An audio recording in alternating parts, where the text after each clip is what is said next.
Gopijana Ballabha Girivara Dhari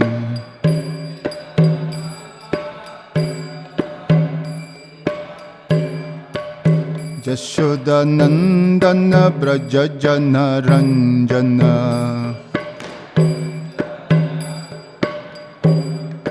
Jamuna Tira Vanachari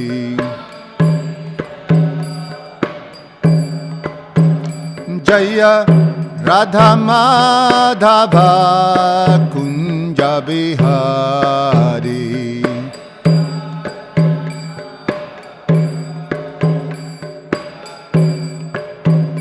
Jaya Radha Madhava Kunja Bihari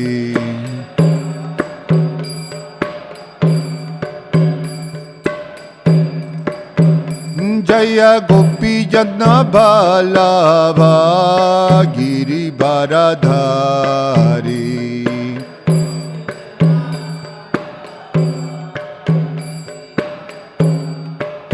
Jashoda Nandana Brajajana Ranjana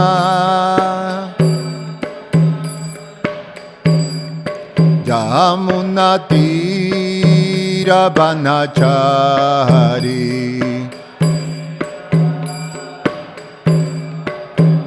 Jaya Radha Madhava Kunja Bihari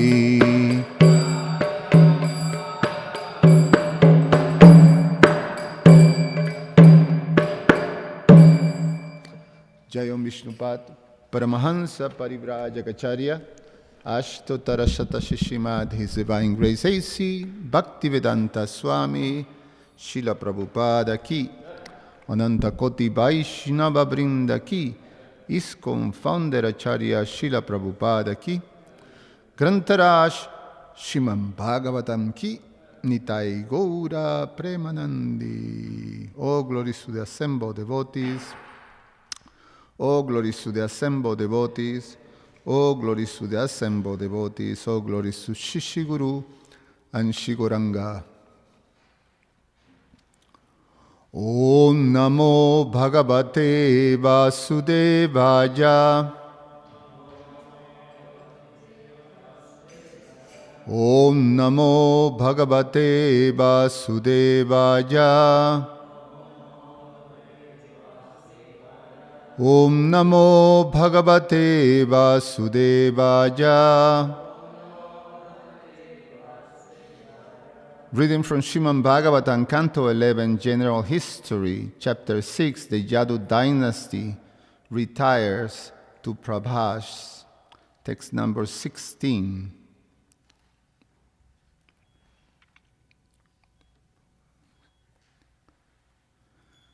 Tvakta puma samidagamya jasasya viryam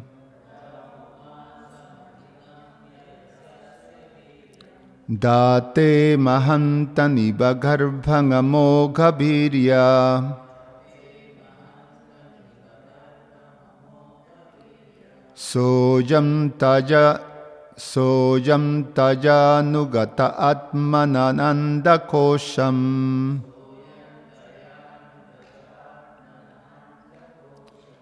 Haiman sasarja bahirabaranair upetam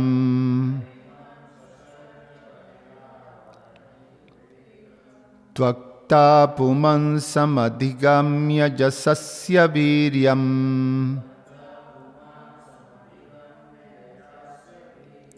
Date mahantani bagarbhangamogha virya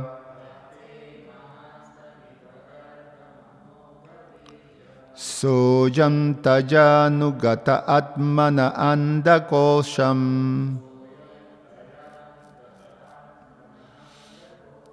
Haiman sasarja bahir abaranair upetam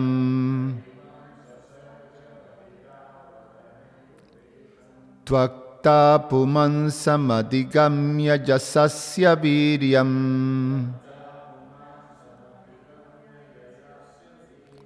Dhate mahantani bagarbhangamo gabirya Sojantajanugata atmana andakosham Haiman sasarja bahir abharanair upetam. Please chant.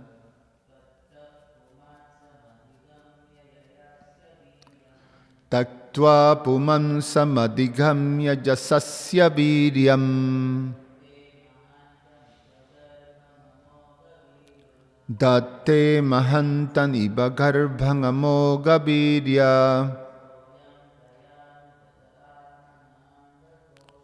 Sojantyanu admadan andakosham Haiman sasarja bahir abharanair upetam.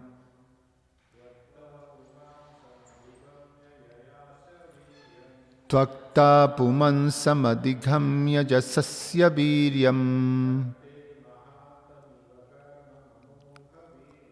Datte mahantani bagarbhangamo gabirya Sojantajanugata atmana andakosham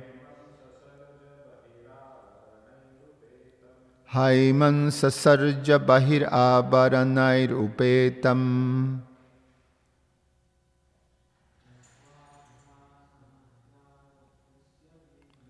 Tvatta puman samadhigamya jasasya viryam Datte mahantani bagarbhangamo gabirya Sojam tajanugata atmana andakosham Haiman sasarja bahir abharanair upetam.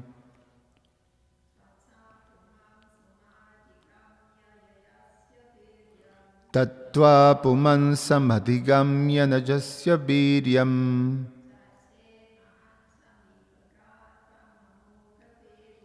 Date mahantani bagarbhangamo gabirya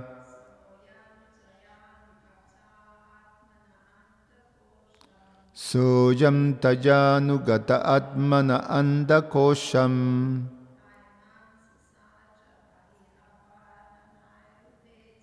Haiman sasarja bahir abharanair upetam.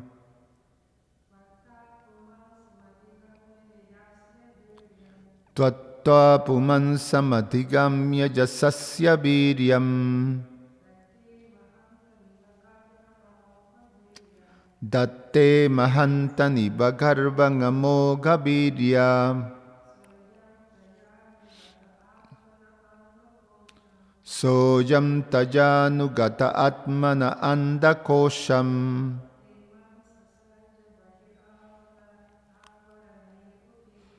Haiman sasarja bahir abharanair upetam. Tvaktaha, from you, Pumam, the Purusha avatar, Mahavishnu, Samadhi Ghamya, obtaining, Yaya, along with which material nature, Asya, of this creation, Viryam, the potential seed, Datte, he impregnates, Mahantam, the Mahatattva, the raw amalgamation of matter, Iva Garbham, like an ordinary fetus, Amoghabirya, he whose semen is never wasted,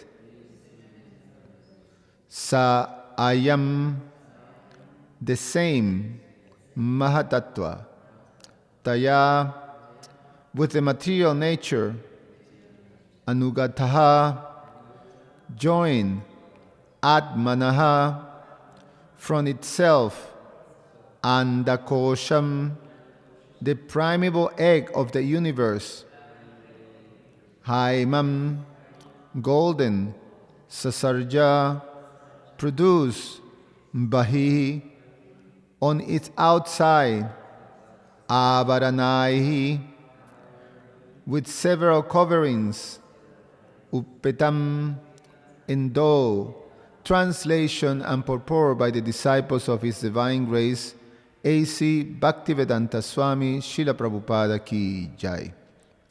My dear Lord, the original Purusha avatar, Mahavishnu, acquires his creative potency from you. Thus, the infallible energy he impregnates with material nature, producing the Mahatattva.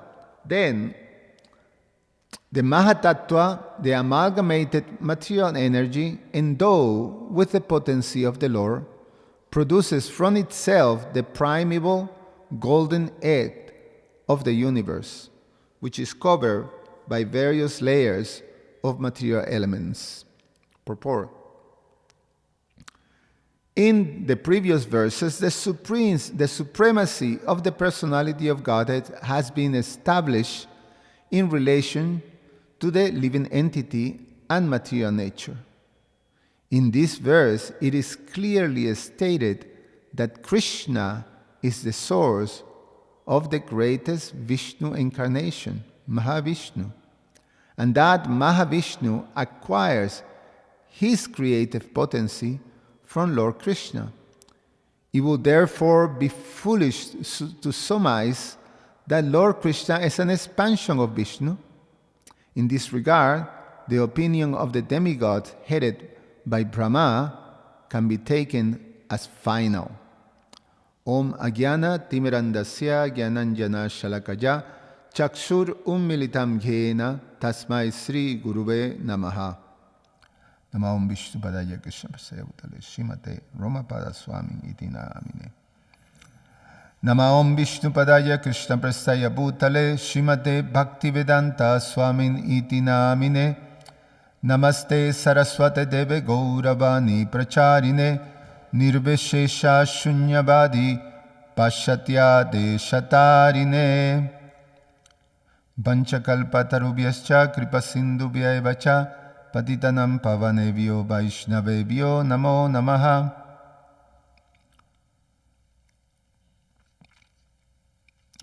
Tvatta Punam Samadhigamya Jasasya Viryam. So this statement by the demigods. My dear Lord, the original Purusha avatar Mahavishnu acquires his creative potency from you.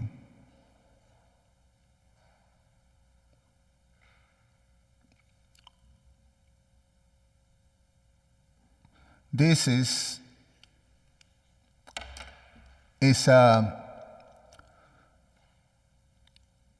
very powerful statement, and take it into consideration that is the demigods that are offering these prayers. And the demigods' worshipable deity is Lord Vishnu.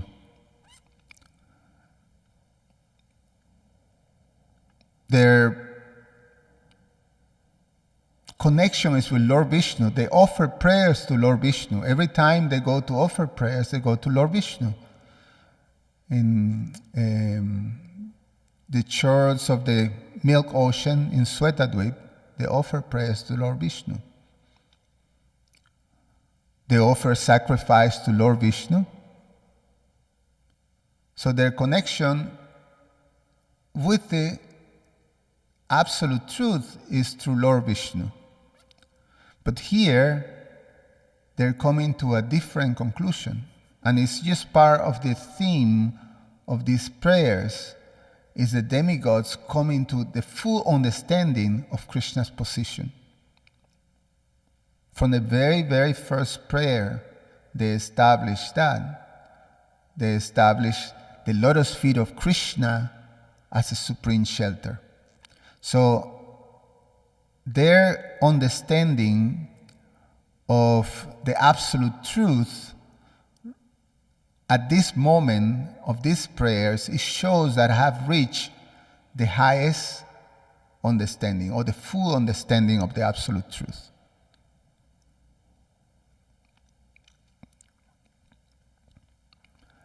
In the Srimad Bhagavatam, in the beginning,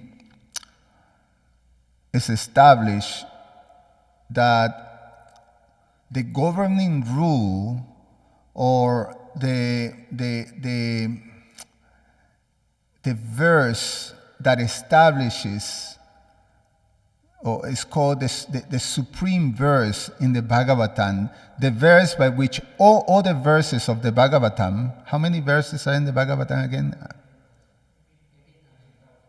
80,000. Say it again. 18,000 verses. All these 18,000 verses are to be understood on one verse. That is the conclusion of the teachings of the Srimad Bhagavatam. All the 18,000 verses should be understood on one verse, and that verse is Ete Chamsa Kalapunsa Krishnastu Bhagavan Swayam.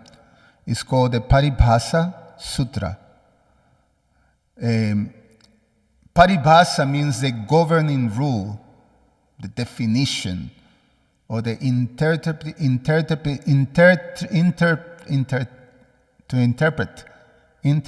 how you say that?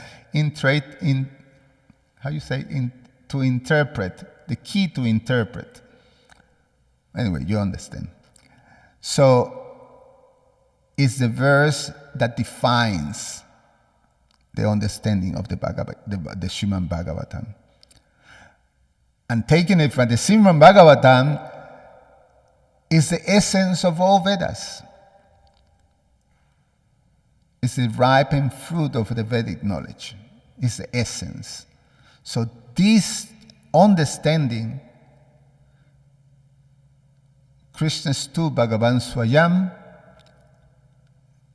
is all. Is the purpose of the Vedas. It's the essence of the Vedas. It's by which everything should be understood.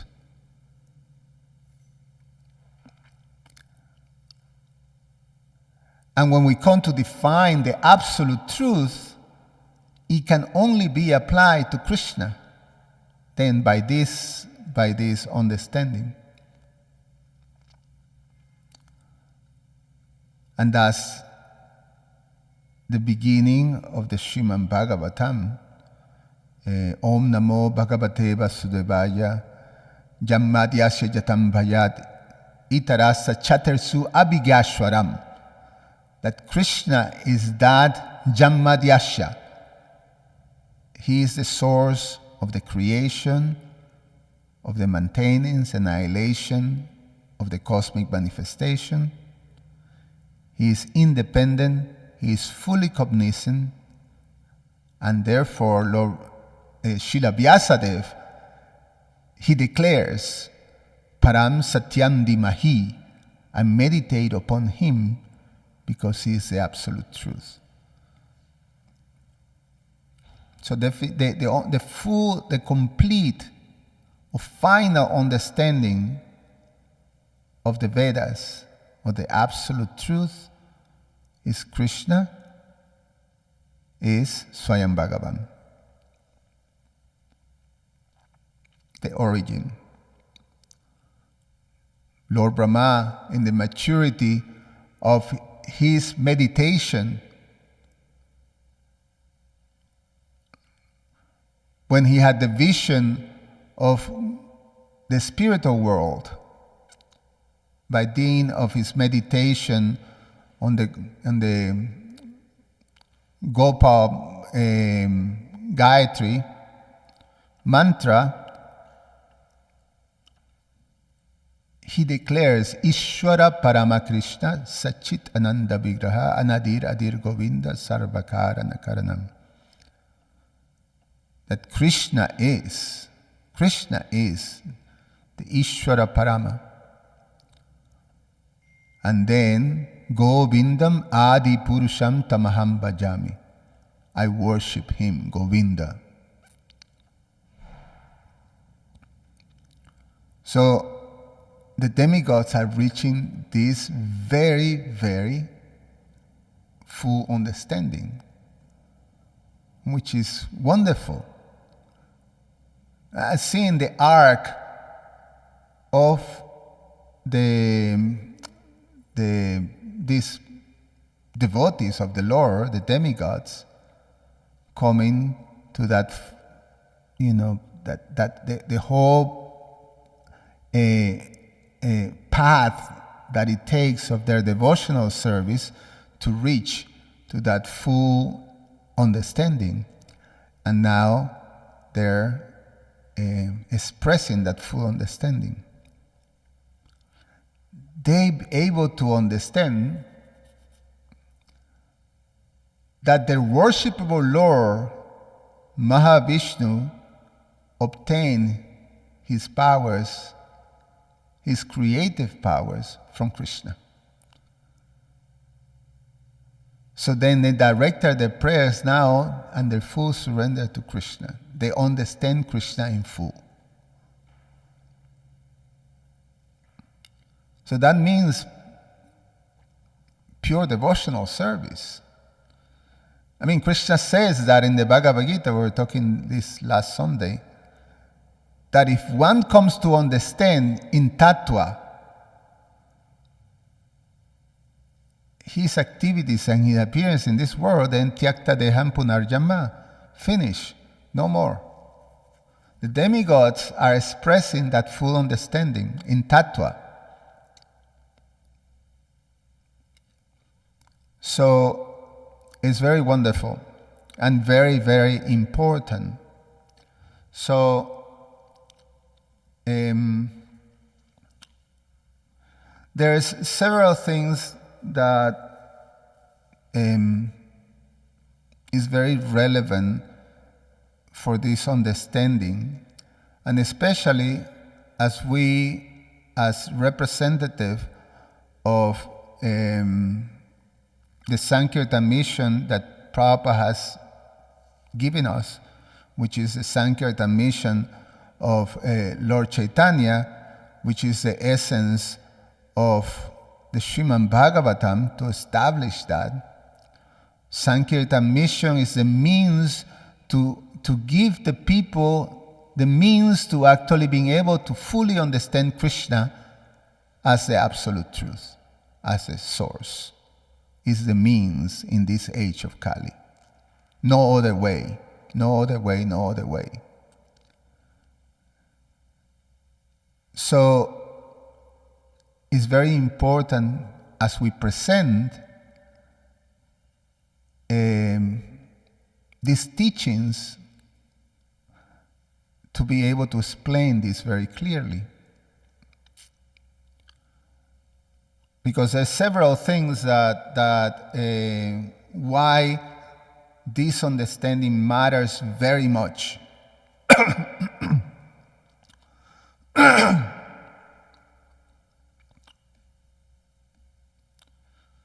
Because you can ask questions that are natural there, because it's established throughout the scriptures, and especially throughout the Bhagavatam also is established, and in the Siddhanta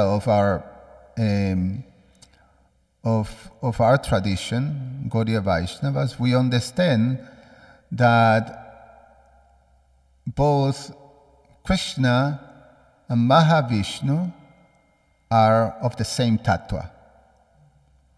They're Vishnu tattvas. So if they're the same, how is it that one of them is giving power to the other? It's a question that is naturally there. is contradictory. If they're the same, there's no need for the one to give power to the other one. So how we address that? Because in itself, it creates a whole thing that is vague and confusing. Where is the origin? Then you have all these manifestations of Vishnu Tattva, and then they're all the same. They're all Vishnu Tattvas. So from which one? Where are they coming from? And that creates a vacuum on understanding that give entrance to other explanations, especially the impersonal explanation. Where do they get, the power? They're all the same, but they get, where is the origin? So if there's no hierarchy, if there's no something, it's not a point of descent that is clearly established, then it becomes very confusing. So it's a very relevant subject matter to understand this principle, this Paribhasa Sutra, that there is an origin. The example is given that of the candle, right? That there is an original candle and there's all the other candles. The original candle, you light all the other candles and they all have the same power. But there's one that is original. So there is a hierarchy. Now, when you have, to put together, so if there's a hierarchy, if there's a difference, then how can they be the same? So, there is this inconceivable, discrepancy or conflict of definition. And that's where the philosophy that Lord Chaitanya gives us that is conclusive is the Achintya Veda Veda Tattva principle. So, simultaneously, one and different.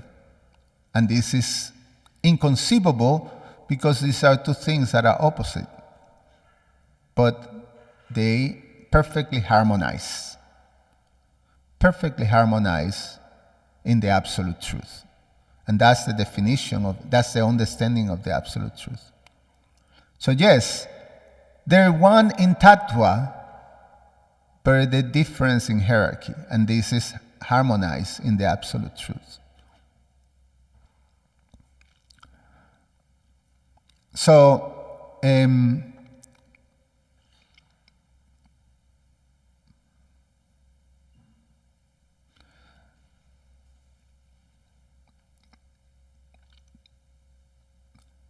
when one looks at the arrangement, the external arrangement of the Lord's manifestations in this material world, one can very easily conclude, and which is a regular, common conclusion, that Krishna is an expansion of Lord Vishnu.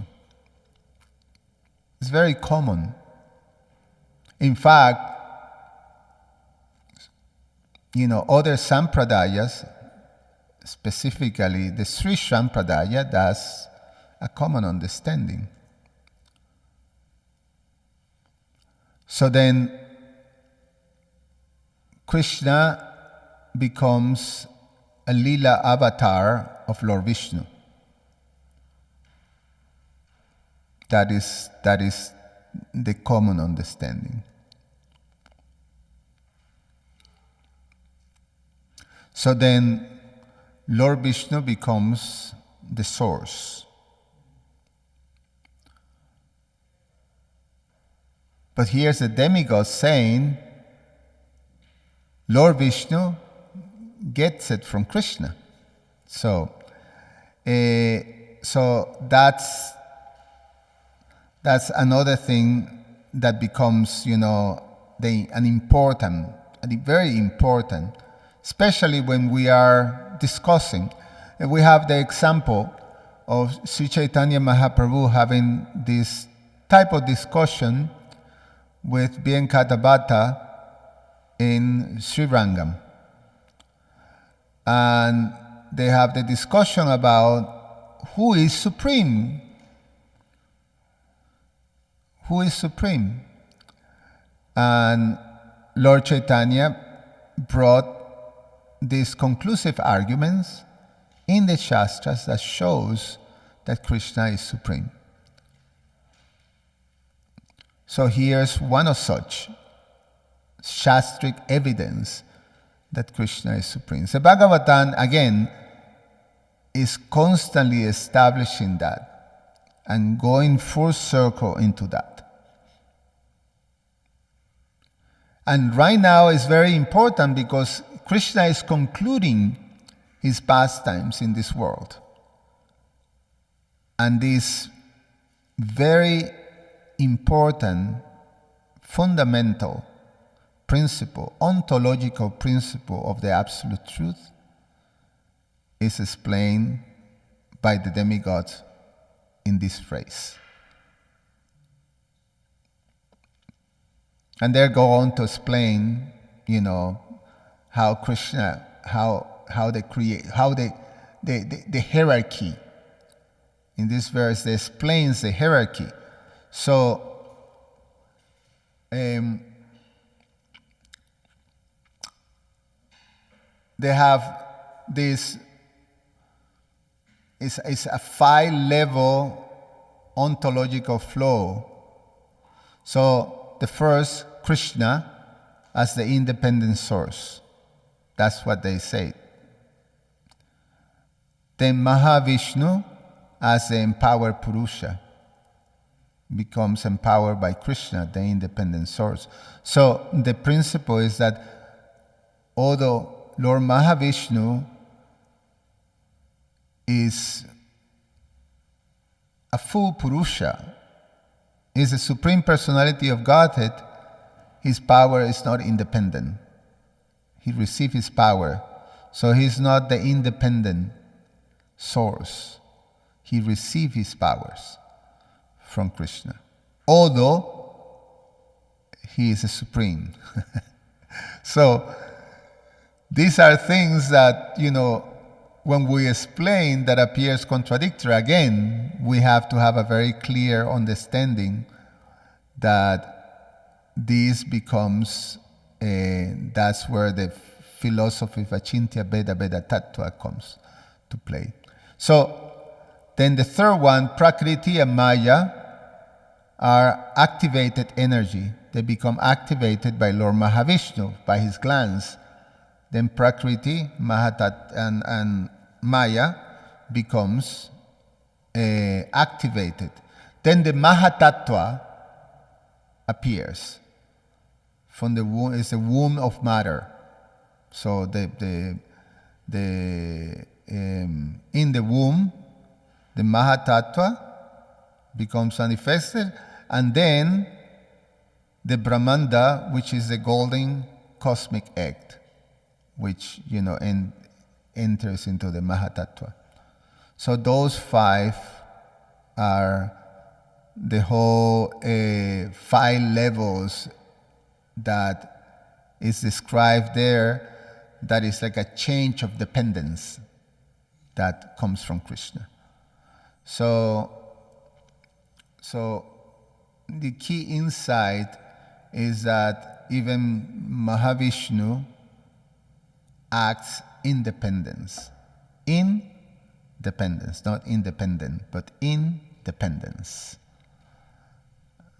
And another thing to understand is that dependence doesn't diminish his divinity, of his position as supreme. So these are 2 things that are very important. there's another very wonderful things that are established in this verse, is like when we see power exercise does not imply independence. And it's something that we see on empowered personalities, that sometimes when you are in the presence of someone who is fully empowered, then you implied, oh, here's the supreme, the absolute truth. We have the situation with Narada Muni in the second canto, when in his view, his father, Lord Brahma, was supreme. But then when he saw that Lord Brahma was meditating, and Lord Brahma, so then he inquired for Lord Brahma, to understand if he's meditating, so he's receiving, he's meditating on who you meditate on. And Lord Brahma comes to explain, he was very pleased. And he explained that he is not supreme, that the Lord, Supreme Personality of Godhead, is Krishna or Vishnu. So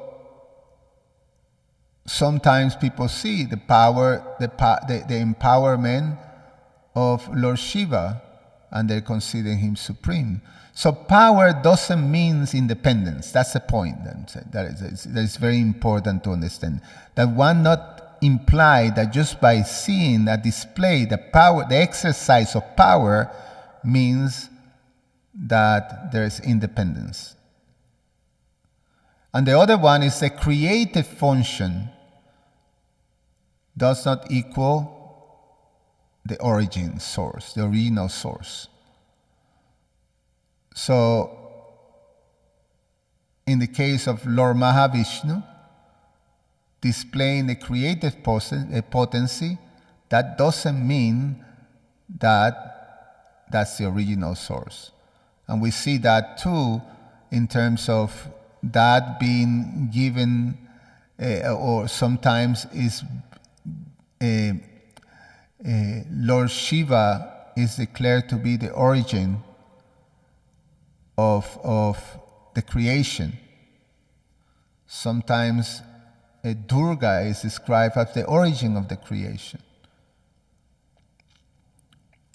But that doesn't mean, so again, the creative function doesn't mean that there is original source. So these two things are very important to understand and to explain.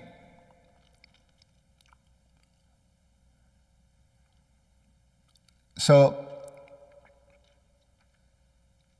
there are, without this understanding, there's some very, very specific dangers that one have to address.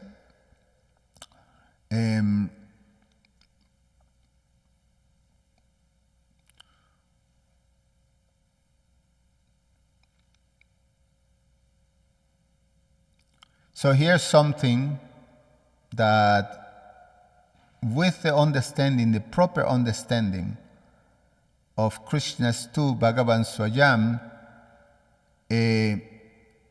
is safeguard the whole concept of devotional service, the whole concept of bhakti, with that understanding. So the first thing that becomes that this principle safeguard is the principle of personalism.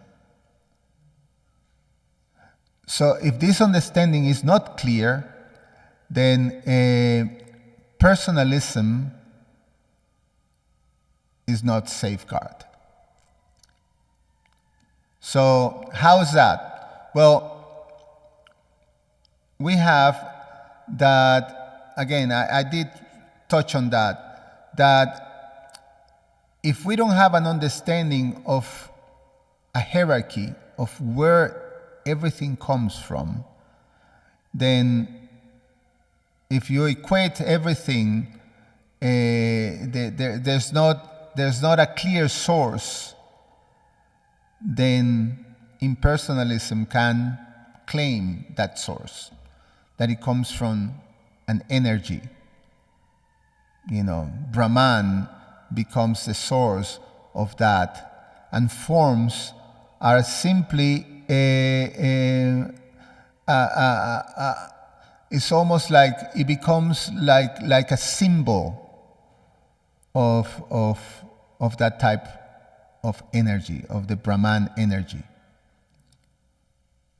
But it loses, it becomes a symbol. It's not something real. It's something that is meant to understand, but is symbolic. So personalism, the names, the activities, everything becomes symbolic if this is not clearly established. It's not safeguard.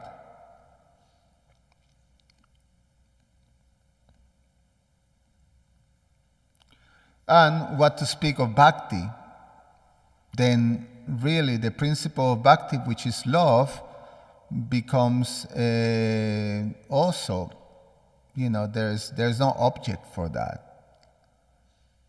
because it's just a symbolic thing.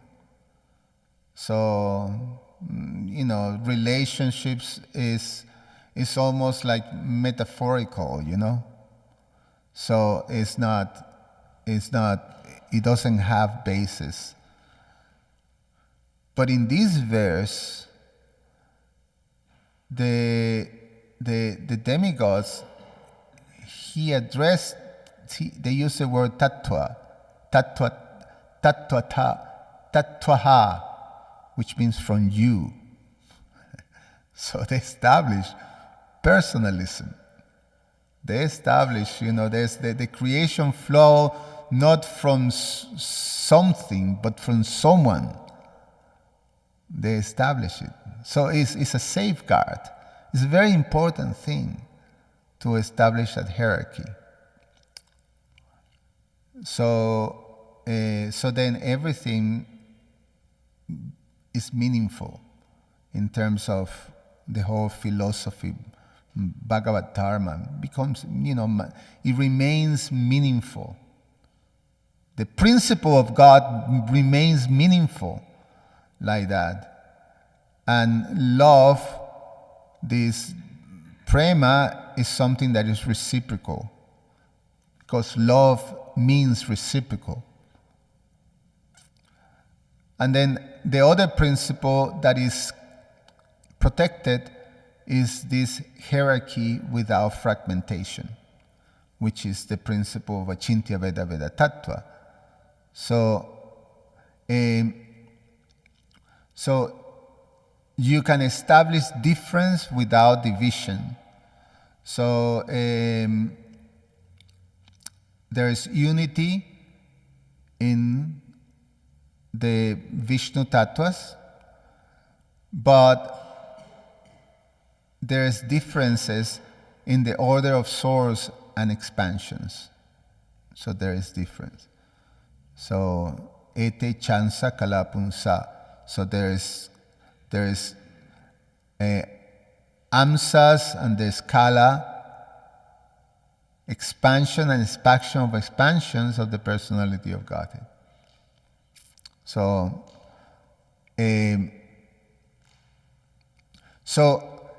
if you see it without the oneness, then it's fragmented.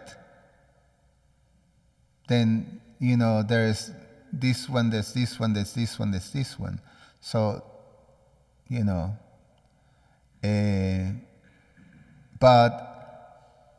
so it means that Lord Vishnu is not complete. It's fragmented. It doesn't represent the complete thing. So it's an important principle. It's a principle in the Sri Upanishad. It's the introduction. Om Purnamada Purnamidam Purnan Eva Vashishyate. Everything is complete. From the complete units emanates. So that's an important principle. So there is no fragmentation. So Lord Mahavishnu is fully God, fully worshipable, and fully Vishnu Tattva. It's full, complete.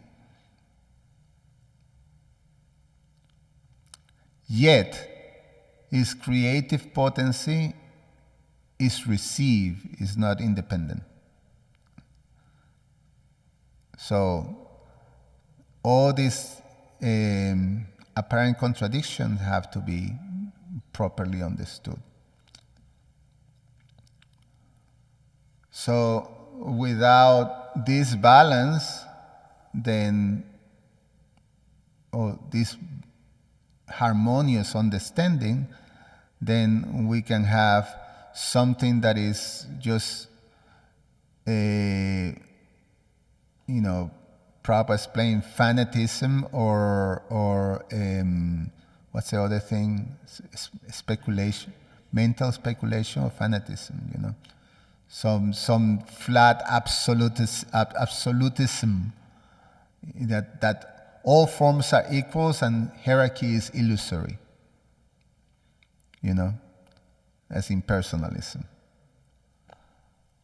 Or then fragmented theism, which means, this God is superior to this one, and, there's a competition or things like that. This one comes from, this one comes from this and this and that. Unclear, confusing. So it's so an important thing, for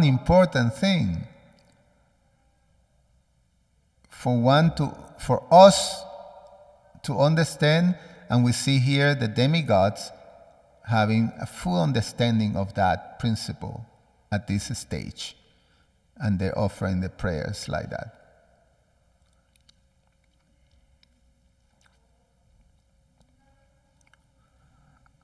And the last thing is that gets safeguarded with this statement is the intimacy that the living entity have with the Supreme, the connection that is there of love that is between the living entity and the Supreme Personality of Godhead. And this is perhaps the most important part of that gets revealed in this passage. The devotion that gets arise in the heart of the demigods. And Krishna says that what is it in the Bhagavatam? Iti matva bhajante man buddha bhava samambitaha. That if one comes to understand that Krishna ham sarvasya prabhavo, he is the source of everything, those who understand that naturally, iti matto bhajantema, naturally they worship him. They worship him naturally. If someone comes to have that understanding. So the devotion, the prema that arises from that understanding, it becomes, the natural conclusion, and that's the most important part. That they express, the verse that I had last week was that the demigods were saying, we understand why the sages, their heart are melted with love. Now we are experiencing that. We understand that. So these are the things. Some of the wonderful things of the Bhagavatam, these simple expressions, they have so much meaning and so much depth and so much importance. So yeah, I stop here and ask for you if you want to contribute or ask questions. Vaishnava Prabhu.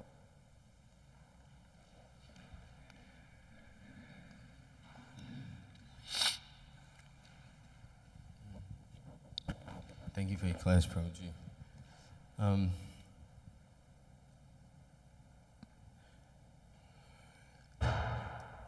was wondering to get your thoughts on, like, say, I think it was Sudama Brahmana, Krishna's friend, Sudama Brahmana. When he was, like, he has a wife. And Krishna, even though we were speaking about the importance and the love and intimacy of the entity and Krishna, but it's like Krishna wanted him to put like a lot of, like I don't know how to put it in words, but he wanted him to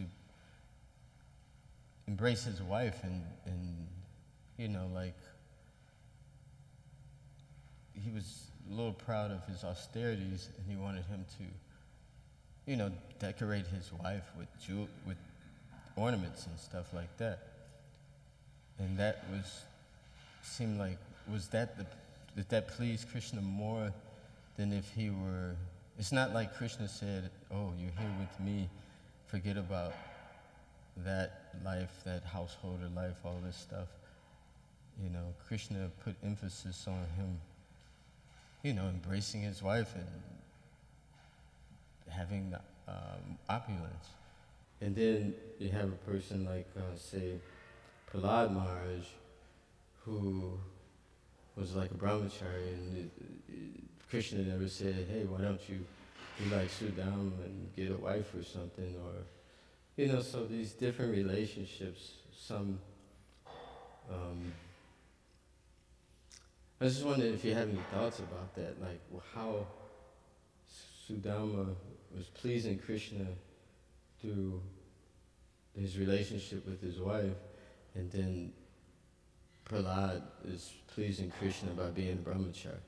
I was just wondering if you have any thoughts. Yeah, couple of things that I can, you know, contribute to your question.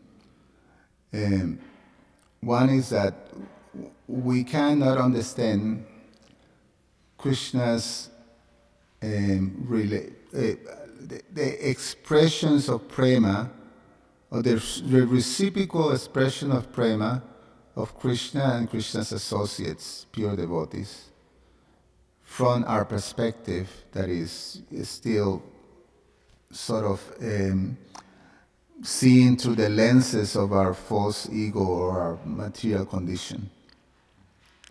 It will be impossible to understand. And therefore, through those lenses, you know, there are certain aspects of that lila that will bring us, but it's not, we can understand it through that, we should not.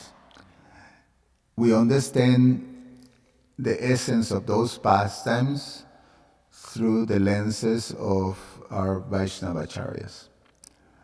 And so that's one important thing. An example is that to my understanding, and again, my understanding is also limited, is that the exchanges between Krishna and Sudama, Brahmana, they were not based on the fulfillment of his grihastha duties. Rather, it was the incredible amount of affection that they have for each other. Sudama's example is an example of such an absorption, humility, and dedication and thoughtfulness, and I mean, he was so absorbed in Krishna, he forgot to ask anything. I mean, it's a beautiful thing. My Guru Maharaj usually, he likes very much the painting in which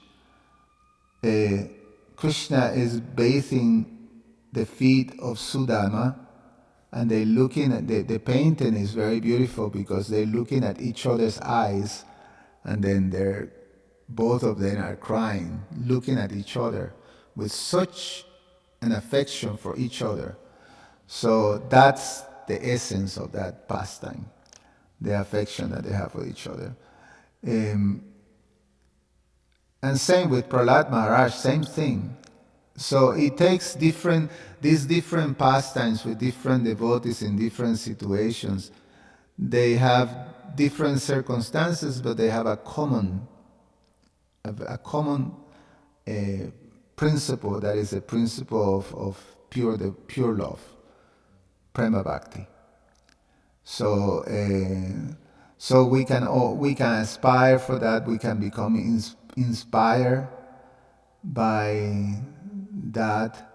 By hearing about it, we become purified, and we aspire that at one point, by the mercy of the devotees, we can come to that position. He comes to the position to understand Krishna in truth. That's where the whole thing brings us. If we can understand Krishna in truth, meaning that all the obstacles that are there that doesn't allow us to fully understand Krishna, and gets eliminated, we become purified. So it becomes now unalloyed devotional service. Anyabilashita shunyam, jnana karma nanavritam. So all this stuff is eliminated. Jnana and karma eliminated. Any other thing? Sarjan? Vaishnava Sanan.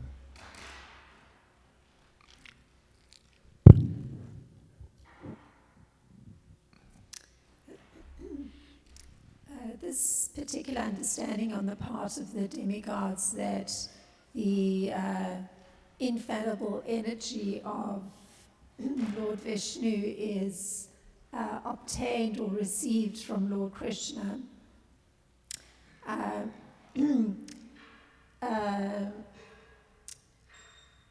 The understanding doesn't contradict their particular allegiance to Lord Vishnu or their devotion to Lord Vishnu. It's could one say that having that understanding enhances their particular allegiance to Lord Vishnu? Yeah, totally. You see Lord Vishnu from the perspective of Krishna is expanding his mercy like that. He is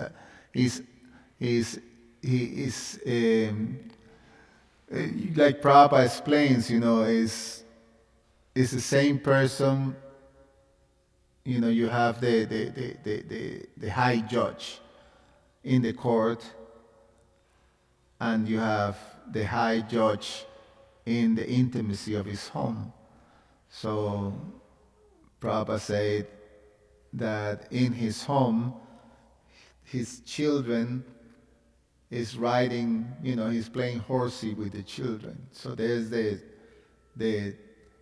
high court judge, his whatever they call the judge, how they call it, the supreme whatever, the judge, his grace or something like that. There's a term that they use for the judge. Here is, with the child riding on him like a horse, and in the court is, everybody have to take their hat and stand up and things like that. So it's a complete understanding, and so you don't see difference, but you still see that it's Krishna, but Krishna manifesting his creative powers through Lord Vishnu. That's how I understand it. So there's no, we're not very advanced, but when you go and take darshan in temples of Lord Vishnu, there's no contradiction. Once devotion comes, oh, here's my Lord, like that, and with that proper understanding, It's wonderful when you visit Sri Rangan and Tirupati and like that. See these wonderful temples, Anything else? Okay, thank you. Grantara Srimad Bhagavatam ki jai.